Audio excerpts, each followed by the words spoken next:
नमस्कार दोस्तों, UPSC mania में आपका स्वागत है। आज हम डिस्कस करेंगे 28 मई 2020 का द हिंदू समाचार पत्र। उससे पहले चलते हैं हम कल के प्रश्नों की तरफ। कल के प्रश्न हमारे कुछ इस प्रकार थे। पीआईएल संबंधित निम्न कथनों पर विचार कीजिए। विश्व में पीआईएल को जन्म देने वाला भारत प्रथम देश। ये गलत है क्योंकि यूएसए में इससे पहले पीआईएल आ चुकी थी।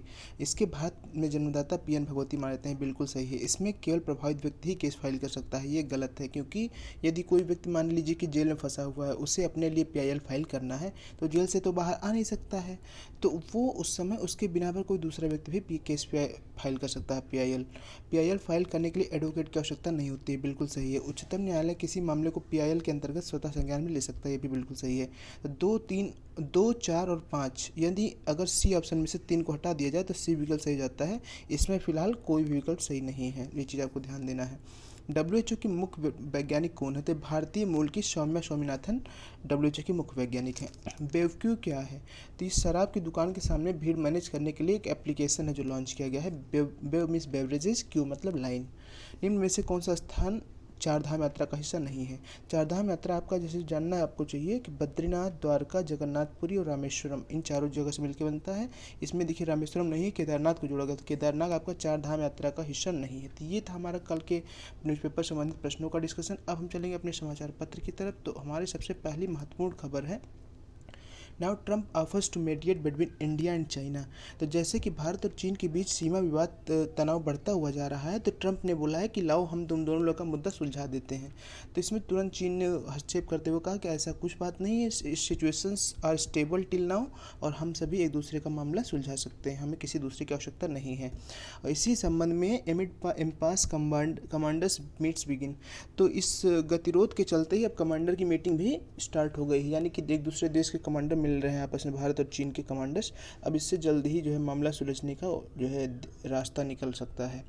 अगली न्यूज है, government removes 4500 rupees ceiling on कोविड-19 टेस्ट। जैसे कि जानते हैं, गवर्नमेंट ने प्राइवेट जो लैब्स हैं उनको भी कोविड-19 टेस्टिंग के लिए अलाउ किया था, लेकिन ये बोला था कि 4500 रुपये से ज़्यादा आप टेस्टिंग फीस नहीं ले सकते हो। लेकिन केसेज अब बढ़ रहे हैं और प्राइवेट लैब्स को भी और इंसेंटिवाइज करना पड़ेगा, ज़्यादा से ज़्यादा वो टेस्टिंग करें। अब गवर्नमेंट ने कहा हम ये कैप या लिमिटेशन हटा दे रहे हैं। राज्य सरकारों के ऊपर है, वो अगर प्राइवेट लैब से बार्गेन करके, यानी कोई अगर राज्य सरकार मतलब अपने लैब से बार्गेन करके किसी निश्चित मूल्य में पहुँच जाते हैं तो अच्छी बात है, अन्यथा कोई हमारी तरफ से रिस्ट्रिक्शन नहीं होगा प्राइवेट लैब पे। अगली न्यूज है, adding fire power. 2 light combat aircraft Tejas MK1 do a fly past to mark the induction into squadron 18 of the Indian air force at the Sulur base near Coimbatore on Wednesday. The combat aircraft were manufactured by HAL Bengaluru. तो जैसे कि आप चित्र में देख रहे हैं, ये दोनों light combat aircraft Tejas MK1 है, LCA तेजस भी इन्हें बोला जाता है। ये single engine multi role fighter, यानी कि सिंगल इंजन से हैं और कई कार्य कर सकते हैं, जैसे फाइटिंग का काम कर सकते हैं, रेस्क्यू रिहेबिलिटेशन का कार्य कर सकते हैं, स्विफ्ट डिप्लॉयमेंट ऑफ फोर्सेस कर सकते हैं। इसके साथ ही और इसमें क्या विशेषता है, ये 4th जनरेशन फाइटर है। तो ये बहुत बड़ी हमारे एयरफोर्स के लिए अचीवमेंट है। और सबसे अच्छी बात तो ये है कि स्वदेशी रूप से निर्मित है। हिंदुस्तान एरोनॉटिक्स लिमिटेड के जो बेंगलुरु के प्लांट है वहाँ द्वारा बनाया गया है। तो ये था हमारा लाइट कम्बैट एयरक्राफ्ट तेजस के बारे में। अब हम अगली न्यूज़ की तरफ चलेंगे। Migrant workers jump off trials trains in Bihar to escape 14-day quarantine. तो जैसे माइग्रेंट वर्कर्स को ट्रेन से पहुंचाया जा रहा है, तो बिहार में एक ट्रेन से कुछ लोग कूद गए पहले ही चेन पुलिंग करके, ताकि क्योंकि उनको डर था कि जैसे उतरेंगे तो उनको क्वारंटीन किया जाए, तो क्वारंटीन से बचने के लिए वो ट्रेन से पहले ही उतर गए। अगली जो जयाज nephew niece entitled to her assets high court. तो तमिलनाडु हाईकोर्ट ने आदेश दिया है कि जो जयललिता, जो पूर्व मुख्यमंत्री थी तमिलनाडु की, उनकी जो भी संपत्तियां हैं उनको जयललिता के जो भतीजे और भतीजी हैं उनके नाम कर दिया जाए। तो ये निर्णय दिया गया है। वहाँ के जो उनके पार्टी मेंबर्स थे उस पर वो भी क्लेम कर रहे थे, तो अभी उनके भतीजे और भतीजों को उनकी संपत्ति का मालिकाना हक देने की बात की है तमिलनाडु हाई कोर्ट ने। अगली महत्वपूर्ण न्यूज है, bring back minor girls from Nepal high court to centre. High court ने केंद्र को आदेश दिया है। देखिए, एक न्यूज़ है, न्यूज़ हमारे लिए रिलेटेड नहीं है। तो न्यूज़ में यह था कि एक भारतीय पुरुष है, उसने शादी की नेपाली, मतलब एक शादी की और महिला को नेपाल में, मतलब नेपाली महिला को जो है भेज दिया। नेपाली महिला से एक शादी की और जो है उसके बच्चों की, वो पहले भी शादी कर चुका था, तो अभी वो महिला नेपाल में है। तो हाई कोर्ट ने केंद्र को आदेश दिया है, दिल्ली हाई कोर्ट ने, कि उस महिला को वापस लाया जाए। तो हैबियस कॉर्पस रिट का प्रयोग करते हुए, बंदी प्रत्यक्षीकरण का अधिकार का प्रयोग करते हुए हाईकोर्ट ने ये आदेश दिया है। बंदी प्रत्यक्षीकरण क्या है, ये हमारे लिए इम्पॉर्टेंट है। देखिए, अनुच्छेद 32 में राइट टू कॉन्स्टिट्यूशनल रेमेडीज़ की बात की गई, यानी किसी भी अगर हमारे फंडामेंटल राइट्स का उल्लंघन होता है तो सुप्रीम कोर्ट और हाई कोर्ट के पास शक्ति है कि वो रिट्स इशू करके उनका मतलब फंडामेंटल राइट्स को वायलेशन को रोक सकते हैं।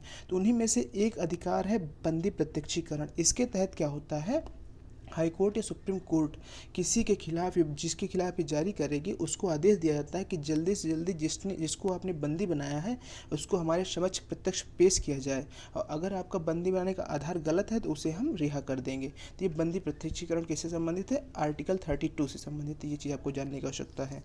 अगली महत्वपूर्ण न्यूज है आपकी, 1 lakhs of displaced as floods in Assam hits Assam districts. तो असम में बाढ़ आई है, असम में बाढ़ आई है तो एक लोग डूब हो गए हैं, एक लोग डूब गए हैं और लाखों लोग डिस्प्लेस हो गए हैं। तो हम यहाँ पे देखेंगे असम में बाढ़ आती क्यों है। असम देखिए प्लेन एरिया है और वहाँ से ब्रह्मपुत्र नदी बहती है। अब ब्रह्मपुत्र नदी जैसे ही हिमालय से उतरती है और प्लेन पाके चूँकि बहुत तेज़ गति से उतरती है और बड़े स्तर पे वो डिपॉजिट्स भी लेके आती है, मतलब मिट्टी का बहाव लेके आती है, मिट्टी जमा कर देती है। जैसे मिट्टी जमा हो जाएगी तो इतना बहाव और इतना मिट्टी जमा होने के कारण और ब्रह्मपुत्र नदी जो है अपनी मुख्य धारा से बढ़कर मैदानी इलाकों में फैलने लगती है। तो इसलिए वहाँ पर अक्सर प्रत्येक वर्ष बाढ़ आती है। तो ये बाढ़ का कारण है। ये न्यूज़ हमारे लिए इतना इंपॉर्टेंट नहीं है, लेकिन बाढ़ क्यों आती है ये चीज़ जानना हमको जरूरी था। अगली जो न्यूज़ है वो south Bengal severely impacted by कोविड-19 एंड एम्फान। दक्षिणी बंगाल जो है कोविड-19 और एम्फान चक्रवात से गंभीर रूप से प्रभावित है। तो आप जानते हैं एम्फान चक्रवात क्या था, सुपर साइक्लोन था जो पश्चिम बंगाल को प्रभावित किया। एम्फान चक्रवात का नामकरण थाईलैंड ने किया है, ये हमने बात की थी पहले भी। Parts of Raj Bhavan in Bhopal declared as containment area. तो जो राजभवन मध्य प्रदेश का राजभवन जिसमें गवर्नर का निवास है उसको कंटेनमेंट एरिया डिक्लेयर कर दिया गया, क्योंकि वहाँ पर 6 लोग लगभग जो वहाँ के 6 एम्प्लॉयज़ हैं राजभवन के वो कोरोना पॉजिटिव पाए गए हैं। तो ये हमारा भोपाल संबंधित न्यूज़ थी। अब अगली महत्वपूर्ण न्यूज़ है flights to Kolkata from Mumbai to begin today. तो कोलकाता के लिए मुंबई से फ़्लाइट आज से स्टार्ट हो जाएंगी, ये एक न्यूज़ है। अगली महत्वपूर्ण न्यूज़ है governor modifies law and forest rights. तो महाराष्ट्र के जो गवर्नर है भगत सिंह कोश्यारी, उन्होंने वनाधिकारों के संबंधित नियम को थोड़ा सा उसमें संशोधन किया है। तो हम पहले बैकग्राउंड जानते हैं। देखिए जो क्या है, आदिकाल से ही जब ब्रिटिश रहते थे तब हमारे जो जनजातियां रहती थी जंगलों में, तो ब्रिटिशों ने अपना हाथ जंगल की तरफ भी बढ़ाना शुरू किया। और जनजातियों को जीवन का आधार वही जंगल था, जंगल से जो उत्पाद उत्पन्न होते थे उसी के आधार पर उनके जीवन यापन होता था। लेकिन जब ब्रिटिश आए हमारे यहाँ तो उन्होंने क्या किया, जनजातियों को उनके अधिकारों से वंचित किया, जंगलों को कटाई की, उनको टिम्बर के रूप में प्रयोग किया। तो इससे जनजातियों को काफ़ी नुकसान हुआ, उनका जीवन यापन का आधार खो चुका था। तो उसी को ठीक करने के लिए 2006 में एक कानून लाया गया, वनाधिकार अधिनियम और फॉरेस्ट राइट्स एक्ट, वनाधिकार अधिनियम 2006। इसके अंतर्गत क्या किया गया, इसके अंतर्गत कहा गया कि जो लोग भी वन पर आधारित उनका जीवन यापन है, चाहे वो आपके शेड्यूल्ड ट्राइब्स हों या फिर अदर कोई जो है कम्युनिटी हो, उनको हम 4 हेक्टेयर तक की भूमि जो है आवंटित करेंगे जिस क्षेत्र में वो रह रहे हैं, अधिकतम 4 हेक्टेयर तक की भूमि। और क्या बातें की गई कि जैसे जो शेड्यूल्ड ट्राइब्स हैं वो तो अगर दिसंबर 2005 तक जो भी रह रहे हैं उनको जो है उस समय जो भी रह रहे हैं उनको आवंटित कर दिया जाएगा भूमि। और जो शेड्यूल्ड ट्राइब्स के अलावा जो अन्य जातियां रह रही हैं जैसे ओबीसीज हो गए, तो उनको क्या करेंगे, अगर वो 75 वर्ष से उस स्थान पर रह रहे हैं तभी उनको दिया जाएगा। ये नहीं कि जल्दी में 1-2 साल पहले वो आके जंगल के बगल रहने लगे इसी लालच में कि उनको भूमि मिल जाए, तो उनको नहीं दिया जाएगा। जो 75 वर्ष से उन वन पर आधारित है उनका जीवन, उनको राइट्स दिया जाएगा। तो ये बात थी। और जो विशेष बात है कि जो भी ज़मीन उनको दी जाएगी वो पहले ग्राम सभा यानी कि जो भी उस ग्राम क्षेत्र के सभी सदस्यों की सहमति से नोटिफाई किया जाएगा कि भाई ये इनको दे दी जाती है ज़मीन। फिर उसके बाद ब्लॉक पे उस पर सत्यापन होगा, फिर डिस्ट्रिक्ट लेवल कमेटीज़ उनको वो लैंड अलॉट करेंगी। और एक विशेष बात है, जो भी ज़मीन इसके अंतर्गत दी जाएगी वो उसको बिक्री या हस्तांतरित नहीं कर सकते हैं। उनको 2 तरह के अधिकार दिए जाएंगे उस वन क्षेत्र पे। एक तो इंडिविजुअल राइट यानी व्यक्तिगत उपयोग के लिए, जैसे उनके रहने के लिए घर और उत्पादन के लिए खेत, ये इंडिविजुअल राइट हो गया। और कुछ कम्युनिटी राइट हैं। कम्युनिटी राइट में जैसे जो झील होंगी, जो भी आपके माइनर फॉरेस्ट प्रोड्यूस है, तो पूरा कम्युनिटी एक रूप से यूज कर सकती हैं। तो ये था हमारा वनाधिकार अधिनियम 2006 के तहत। तो उसी में अभी देखिए गवर्नर ने क्या, वहाँ के महाराष्ट्र के गवर्नर ने संशोधन किया है अपने राज्य के लिए कि जो भी वहाँ पे डिस्ट्रिक्ट लेवल कमिटीज़ हैं, जो भी जिला स्तर की समितियां बनाई जाती थी फॉरेस्ट लैंड अलॉट करने के लिए, अगर उन्होंने मना कर दिया तो उसके खिलाफ कोई अपील का प्रावधान नहीं था। अब उन्होंने कहा है अपील का प्रावधान भी रहेगा, तो ये संशोधन किया है। मूलतः हमको जानना है वनाधिकार अधिनियम 2006 क्या है, इसके तहत किसको राइट्स मिलते हैं, कितनी समय सीमा होती है, कितने लैंड राइट्स मिलते हैं और क्या क्या विशेष बातें हैं, ये चीज़ हमने जाना इसमें। अगली महत्वपूर्ण न्यूज है जो आपकी वो आ जाती है, panel defers decision on green pass to LG polymers. तो जो LG polymers company Andhra Pradesh में, जिसमें स्टायरिन गैस का लीक हुआ था विशाखापत्तनम में, जिससे 11 लोगों की मृत्यु हो गई थी, तो वो क्या था, जिसे हर किसी प्लांट को इस्टेब्लिश करने के लिए पहले इन्वायरमेंट मिनिस्ट्री से अप्रूवल लेना पड़ता है। तो केंद्रीय पर्यावरण मंत्रालय से उसने अप्रूवल नहीं लिया था, बल्कि वो राज्य के पर्यावरण मंत्रालय से ही अप्रूवल लेके काम चला रहे थे। तो जो सेंट्रल पैनल है ना, उसने अभी ग्रीन अप्रूवल देना मना कर दिया है, ये बात बोली गई है। अगली न्यूज है, invasive muscle is spreading rapidly in Kerala's backwaters. तो जो मसल है, पहले हम जानेंगे क्या है मसल। वो जो आपका घोंघा जो होता है, जो मोलस्क, इसको इंग्लिश में मोलस्क बोलते हैं और हिंदी में घोंघा बोलते हैं। तो एक नए प्रजाति की जो घोंघा जो है केरला के जो बैकवाटर्स में आई है। बैकवाटर्स क्या होते हैं, वह जो है लैंड से सराउंडेड वाटर बॉडी जिसमें समुद्र का पानी बैकवाटर आ गया हो। जैसे कि आप केरला में वेम्बनाड झील है, उसको मानचित्र पे देखेंगे तो आप समझ जाएंगे कि किस तरह वो समुद्र से अटैच्ड है, लेकिन उसमें लैंड बार्स से थोड़ा सा डिस्कनेक्टेड है, उसमें मुख्यतः समुद्र के पानी आते हैं। तो वो आपका साल्ट वाटर हो जाता है, ब्रैकिश वाटर लेक हो जाती है। तो किस तरह से इन्वेजिव मसल्स आ रहे हैं, घोंघा आ रहे हैं, जो वहाँ के मूल प्रजातियों को विस्थापित कर रहे हैं, जिससे पर्यावरण प्रभावित हो सकता है। अगली न्यूज है, India should pull out forces from Kala Pani. जो नेपाल के जो है रक्षा मंत्री, नेपाल के जो विदेश मंत्री हैं प्रदीप कुमार गयाली, वो कह रहे हैं कि भारत को काला पानी क्षेत्र से अपनी सेना हटा लेनी चाहिए। तो नेपाल काला पानी विवाद हम जानते हैं क्या है। तो 2000 उसमें अभी देखिए नेपाल ने एक मैप भी जारी किया है जिसको कॉन्स्टिट्यूशनल स्टेटस देने का प्रयास कर रहा है। तो हम देखेंगे कॉन्स्टिट्यूशनल स्टेटस देने से क्या प्रभाव पड़ेगा। तो नेपाल अगर उस मैप को कॉन्स्टिट्यूशनल स्टेटस दे देता है तो कोई भी चीज़ जैसे उसमें संवैधानिक स्तर पर जाने पे उसमें संशोधन करना आसान नहीं होता है। तो जैसे कि अगर उसको संवैधानिक स्तर पर उसको मान्यता दे दी जाएगी नेपाल के मानचित्र को नेपाल में, तो ये अगर नेपाल बाद में उसको संशोधन करना मुश्किल होगा, तो जिससे बातचीत का रास्ता थोड़ा सा और कठिन हो सकता है। अगली न्यूज़ है, standing committees on home affairs to meet on June 3। तो जो हम जानते हैं कि पार्लियामेंट जो है अपने कामों को बांट देती है कई विभिन्न समितियों में। तो जो गृह मंत्रालय से संबंधित समिति है उसकी मीटिंग 2-3 जून को होगी। तो ये उन्हीं में से एक समितियां ये बात की गई है। तो इस समिति के जो अध्यक्ष हैं मिस्टर आनंद शर्मा हैं, जो राज्यसभा के वो हैं, तो मिनिस्टर आनंद शर्मा हैं। तो हम अगली न्यूज़ देखेंगे, supreme court tell centre PCI to respond to Jamia plea. Supreme court ने केंद्र से कहा है, केंद्र और जो है प्रेस काउंसिल ऑफ इंडिया से कहा है कि जामियात प्ली को, जो जामियात एक उलमा हिंद एक संस्था है, उसने एक याचिका दायर की है, उसको सुनवाई करो। तो हम क्या समझेंगे क्या मामला है। देखिए, नेशनल ब्रॉडकास्टर्स एसोसिएशन क्या है, ये सेंटर की बॉडी है जो प्रेस संबंधित मामलों को वो करती है, रेगुलेट करती है। और एक संस्था है प्रेस काउंसिल ऑफ इंडिया, भारतीय प्रेस परिषद। इसके 2 कार्य हैं। देखिए, ये आपका प्रेस एक्ट जो है, ये एक स्टैट्यूटरी बॉडी है जो कानून अधिनियम के तहत बनी गई थी, अधिनियमित की गई है।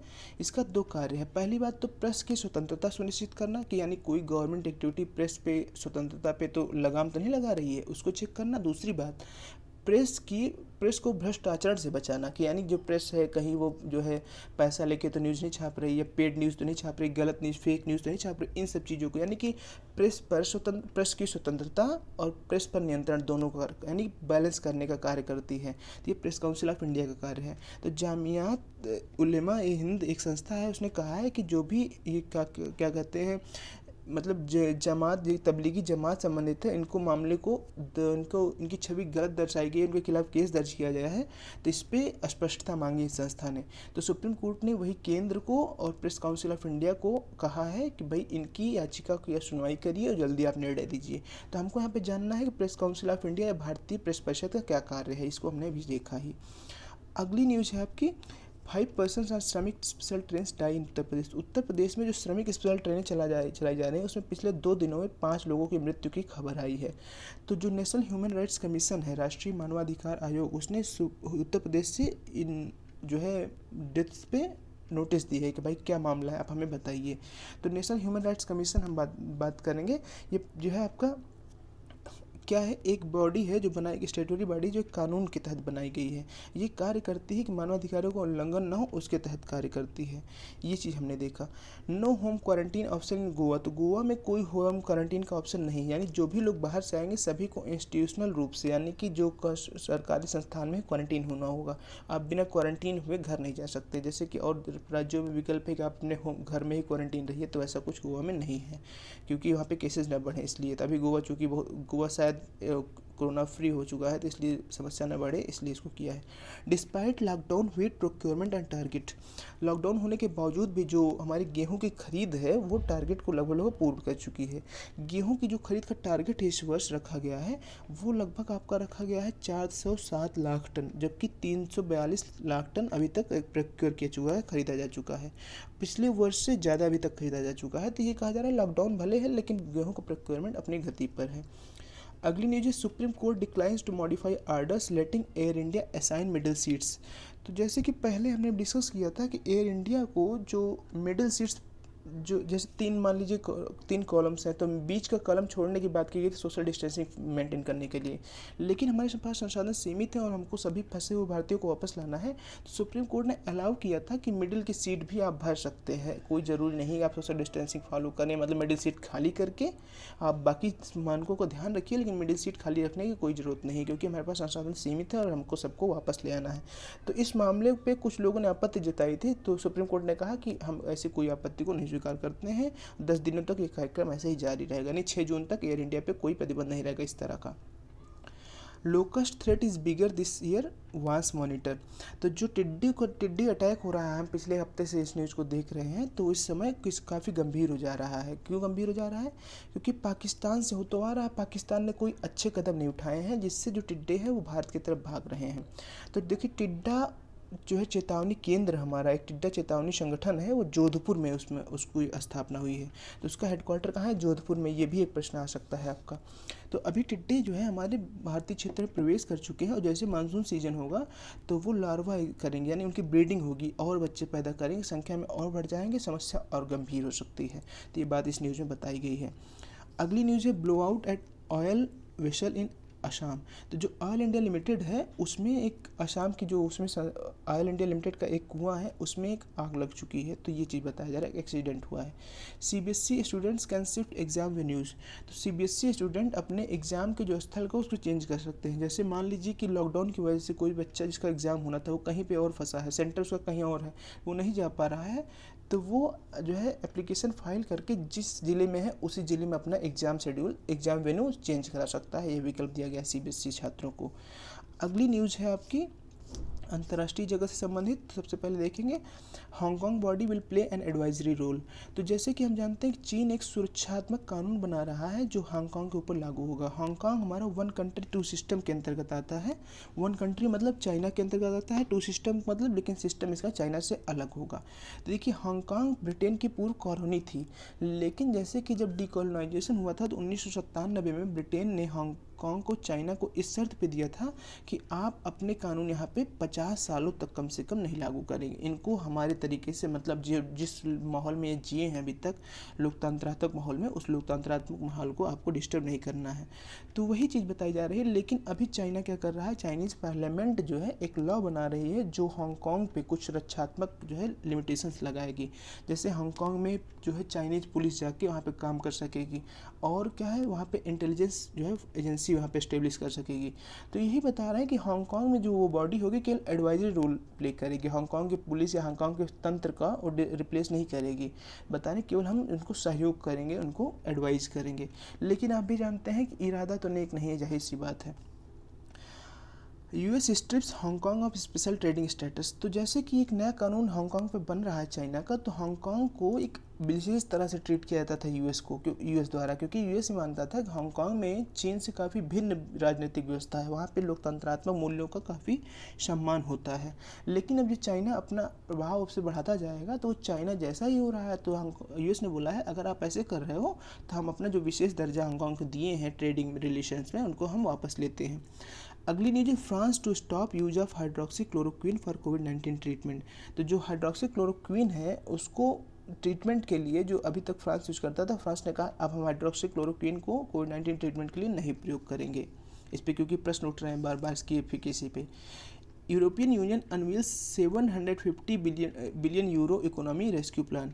तो 750 बिलियन यूरो का जो है इकोनॉमी पैकेज दिया है यूरोपियन यूनियन ने। तो यूरोपीय संघ क्या है ये हम जानेंगे। ये 27 यूरोपीय देशों का एक संघ है, आर्थिक संघ है, जो अपनी कुछ नीतियाँ, जैसे आर्थिक नीतियाँ, ट्रेड रिलेशंस, ये सब चीज़ें एक मिल के जो है वो करते हैं, शामिल मतलब मिल के डील करते हैं। इसके अंतर्गत एक छोटा सा सर्किल है, इसको यूरोजोन बोलते हैं। यूरोजोन का मतलब वो सभी यूरोपियन यूनियन के वो सभी देश जिन्होंने यूरो को अपनी राष्ट्रीय मुद्रा का दर्जा दिया है। इसमें 19 देश आते हैं। यूरोपियन यूनियन में 27 देश हैं, जबकि यूरोजोन में 19। ये चीज़ आपको ध्यान देने की आवश्यकता है। अगली महत्वपूर्ण न्यूज़ है लोन्स टू एमएसएमईज में गेट रिस्क फ्री टैग। तो जैसे कि 3 लाख करोड़ का पैकेज दिया गया, जो 20 लाख करोड़ का पैकेज आया था उसमें 3 लाख करोड़ रुपए एमएसएमईज को देने की बात की गई थी। तो लेकिन जो एमएसएमई लोन दिया जाता है, तो लोन जब भी दिया जाता है तो बैंकों को उनके रिस्क वेटेड एसेट के आधार पर कुछ अपनी कैपिटल अलग करनी होती है। रिस्क वेटेड एसेट का मतलब क्या है कि जैसे 3 लाख करोड़ का लोन दिया गया है तो उसमें कुछ लोन की संभावना है कि वापस ना भी आए। तो ये माना जाता है कि लगभग 20% रिस्क वेटेड एसेट्स होती हैं एमएसएमई के लोन में, यानी 20% जो है रिस्क होता है ना आने का। तो जो 20% धन होगा, जैसे 1 लाख रुपए का लोन अगर दिया गया है तो बैंक को अलग से 20,000 रुपये अलग से रखना पड़ेगा। इन केस अगर 20,000 रुपये नहीं आता है तो जो भी हमारे डिपॉजिटर्स जिन्होंने जमा किया है हमारे बैंक में पैसा, उन्हीं के पैसे से तो हमने लोन दिया है, तो हम 20,000 रुपये अलग रखे रहेंगे कि 80,000 तो हमारा वापस आ जाएगा, लेकिन 20,000 नहीं आएगा क्योंकि रिस्क वेटेड है। तो उसको हम 20,000 कंपेंसेट करके अपने जमाकर्ताओं को पैसा वापस दे सके। तो इससे क्या होता है, जब 20,000 रुपये बैंकों को अलग रखना पड़ेगा तो उनकी लोन देने की क्षमता कम हो जाती है।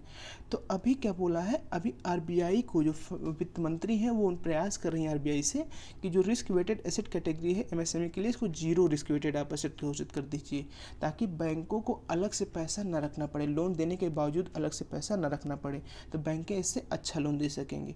तो लेकिन ये जैसे इसमें तो गवर्नमेंट ने कहा है कि हम 41,600 करोड़ रुपए अलग से पैसा रिजर्व करके रख रहे हैं कि इन केस कोई भी हमें नॉन परफॉर्म एनपीए में बदलता है तो हम उसको पेमेंट तुरंत कर देंगे। तो 3 लाख करोड़ का 41,600 करोड़ लगभग 15% होता है। यानी कि ये मान के चल रहे हैं कि अगर 15% लोन वापस ना भी आता है तो 41,600 करोड़ रुपये हम रिजर्व में रखे हुए हैं, उसको तुरंत कंपेंसेट कर देंगे। तो जो लोगों ने भी बैंक में पैसा डिपॉजिट हुआ उनका पैसा नहीं डूबेगा।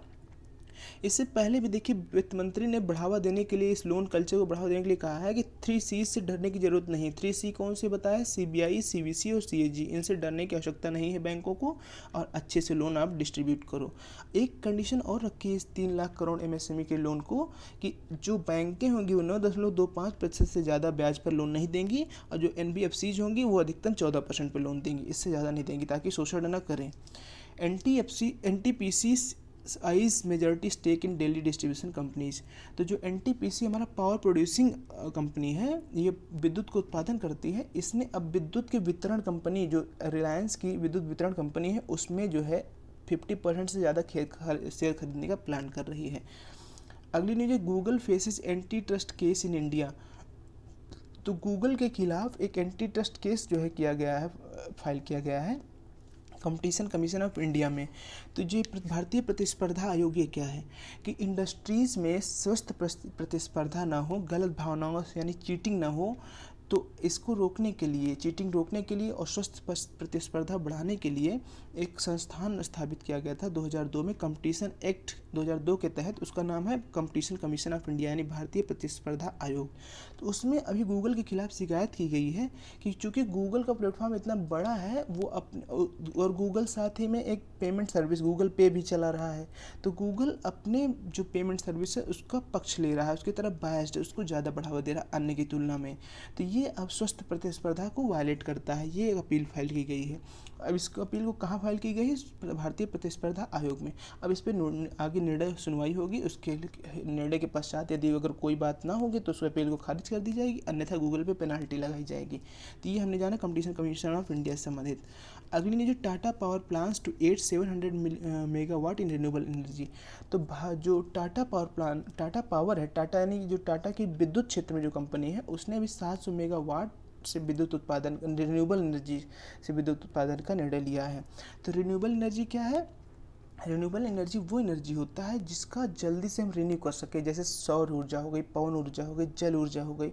ये थोड़ा हमारे पर्यावरण को कम प्रभाव नुकसान करते हैं।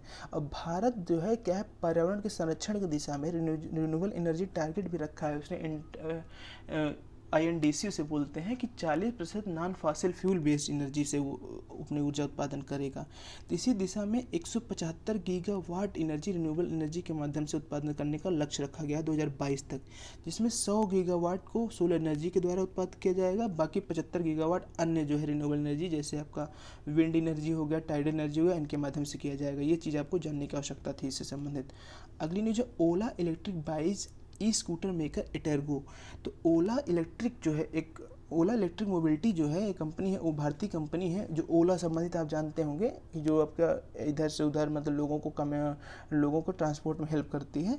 उसने जो एक कंपनी है इटेरगो, एम्स्टर्डम बेस्ड कंपनी है, उसको खरीद लिया है, ताकि जो लोग बोल रहे हैं लॉकडाउन के बाद जो है हमारा ई मोबिलिटी यानी इलेक्ट्रिक बेस्ड मोबिलिटी को काफ़ी बढ़ावा मिलेगा, तो उसमें ओला को एक अपर हैंड मिल सकेगा। और भारतीय कंपनी है तो हम लोग के लिए भी अच्छी बात है। True collar data for sale on dark web is from 2019 leak. तो 2019 में लीक हुआ जो है ट्रू कॉलर डाटा है। ट्रू कॉलर अभी देखिए न्यूज़ में आया है कि ट्रू कॉलर पे लगभग 4.75 करोड़ जो है भारतीयों का डाटा लीक हो चुका है, और वो केवल $1000 में बेचा जा रहा है फ्री रूप से। तो डार्क वेब पे लीक डाटा से है। तो डार्क वेब क्या है, हमने बात की थी, जैसे सामान्यतः जो इंटरनेट होता है वो संस्थाओं की निगरानी में होता है या फिर देश की निगरानी में होता है कि उसका दुरुपयोग ना हो, उससे कोई क्रिमिनल एक्टिविटीज़ ना की जा सकें, उससे ड्रग ट्रैफिकिंग ना की जा सके, स्मगलिंग ना की जा सके।